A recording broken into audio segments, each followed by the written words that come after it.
આપણે ભારતીયો પ્લાનિંગના મામલામાં ઘણા રસપ્રદ લોકો છીએ. આપણે ગોલ્સ માટે ઇન્વેસ્ટ કરીએ છીએ પણ લાઈફ માટે ઇન્કમ પ્લાન નથી કરતા. લાઈફ અનપ્રેડિક્ટેબલ હોઈ શકે છે પણ ઇન્કમની સિસ્ટમ પણ પ્રેડિક્ટેબલ હોવી જોઈએ. એક વાત પૂછું, જો આવતા મહિનેથી વધારાના પૈસા મળે તો શું ખર્ચાઓનું ટેન્શન થોડું ઘટશે? હવે એક નવો ટ્વિસ્ટ. આ સવાલ માત્ર જોબ વાળા માટે નથી. બિઝનેસ પર્સન હોય, ફ્રીલાન્સર હોય કે રિટાયર્ડ હોય, બધા માટે છે. કેમ કે લાઈફમાં ગોલ્સ અલગ અલગ હોઈ શકે છે પણ મંથલી ખર્ચ બધાનો સેમ ડિસિપ્લિન ફોલો કરે છે. આપણે ભારતીયો પ્લાનિંગના મામલામાં ઘણા રસપ્રદ લોકો છીએ. લગ્નનું બજેટ એક્સેલ બનાવી લો, હોમ લોન રિસર્ચ કરી લો, વેકેશન 12 ટેબ્સ તો ઓપન જ રહે છે. પણ જ્યારે વાત આવે છે મંથલી ઇન્કમ કન્ટિન્યુઇટીની, બસ અઝ્યુમ કરી લઈએ છીએ કે કંઈક ને કંઈક તો થઈ જ જશે અથવા પૈસા તો હાથનો મેલ છે, આવતો જ રહેશે. પ્રોબ્લેમ એ છે કે એક્સપેન્સીસ અઝમ્પશન્સ પર નથી ચાલતા. આવો સમજીએ કે લાઈફના કયા સ્ટેજ પર કેવી જરૂરિયાતો હોય છે અને તેમને હેન્ડલ કરવા માટે શું જોઈએ. Late 20s, early 30s, salary આવી રહી છે, કોન્ફિડન્સ હાઈ છે, પણ જો ઇન્કમ ટેમ્પરરી પણ ડિસ્ટર્બ થઈ જાય, તમે સેવિંગ્સથી કામ ચલાવી લેશો. પણ યાદ રાખો, સેવિંગ્સનું કામ હોય છે ખતમ થવું અને ઇન્કમનું કામ હોય છે રિપીટ થવું. Mid 30s, 40s, home loan, car loan, family dependent. અહીં ટેન્શન એ નથી હોતું કે મારી પાસે કેટલા પૈસા છે.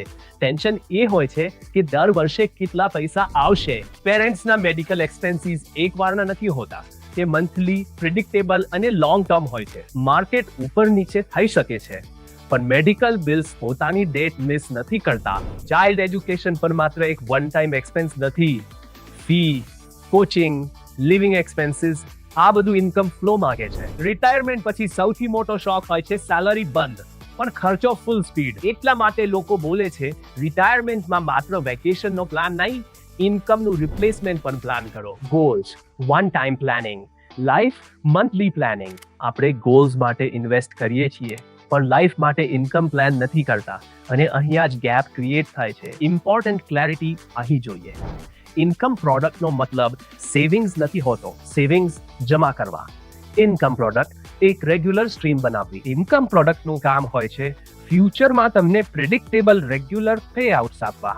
આ જ નીડને એડ્રેસ કરે છે કેનેરા HSBC લાઈફનું પ્રોમિસ ફોર લાઈફ. આ એક ગેરંટીડ ઇન્કમ પ્લાન છે. તમે અમુક વર્ષો સુધી પ્રીમિયમ પે કરો છો અને પ્લાન બીજા વર્ષથી જ રેગ્યુલર ઇન્કમ આપવાનું સ્ટાર્ટ કરે છે. આ પ્લાનની સ્ટ્રેન્થ એ છે કે તે માત્ર એક એજ ગ્રુપ માટે નથી બન્યું. Loan, EMI. EMI માટે સૌથી ઇમ્પોર્ટન્ટ હોય છે પ્રિડિક્ટેબિલિટી. પ્રોમિસ ફોર લાઈફ એ જ આપે છે. ચાઇલ્ડ એજ્યુકેશન માટે લમસમ રિસ્કી હોય છે. ઇન્કમ પ્લાન સ્ટેગર્ડ સપોર્ટ આપે છે. પેરેન્ટ્સ કેર, હેલ્થ કેર માટે માર્કેટ પર ડિપેન્ડ રહેવું સ્ટ્રેસફુલ હોય છે. ગેરંટીડ ઇન્કમ અહીં ઇમોશનલ રિલીફ આપે છે. રિટાયરમેન્ટ પછી સેલરી રિપ્લેસ નથી થતી, ઇન્કમ સ્ટ્રીમ્સ ક્રિએટ થાય છે. પ્રોમિસ ફોર લાઈફ એમાંથી એક હોઈ શકે છે. લેગસી, માત્ર પૈસા છોડવા એ લેગસી નથી હોતી, એક વર્કિંગ ઇન્કમ સિસ્ટમ છોડવાની હોય છે. ક્વિકલી, પ્રોમિસ ફોર લાઈફના કેટલાક ઇમ્પોર્ટન્ટ પોઈન્ટ્સ. 100 વર્ષની ઉંમર સુધી guaranteed income, life cover, long term income visibility. આ પ્લાન માત્ર રિટર્ન્સ માટે જ નહીં, રિલાયબિલિટી માટે ડિઝાઇન કરવામાં આવ્યો છે.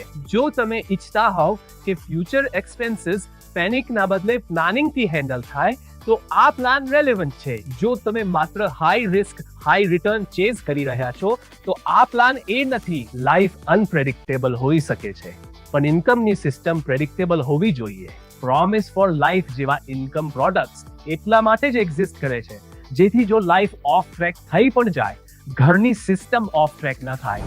જો આ વિડીયો તમને યુઝફુલ લાગ્યો તો આને લાઈક અને શેર કરો અને આવા જ રિયલ લાઈફ મની ટોક્સ માટે કેનેરા HSBC લાઈફ ઇન્સ્યોરન્સના YouTube પેજને સબસ્ક્રાઇબ કરો.